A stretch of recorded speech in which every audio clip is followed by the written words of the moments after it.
अनमोल उर्फ पिंकी कंहिंखे Karachi high court में पेश कयो वियो। कंहिंखे गिरफ़्तारी कई वई। अनमोल उर्फ पिंकी किथा कराची में मंशियात में अॾा कापी शहरनि ते हंधा पंहिंजा दलाल रखियल आहिनि।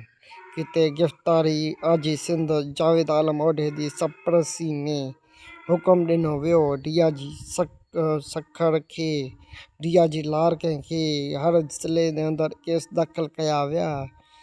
में कराची डीआईजी कराची एसएसपी में सैयद मुराद अली शाह नोटिस वरितो। में सदर हसफाई ज़रदारी बिलावल भुट्टो पीपी चेयरमैन फिराब टालपुर वरितो।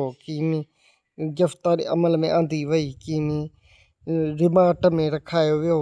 में त गिरफ़्तारी वधीक जांच जारी आहे। तहक़ीक़ात करण लाइ सुपारी नछे आहियूं ऐं कापी अॾा हलण लॻी आहे। किथे गिरफ़्तारी ज़रूरु थींदी।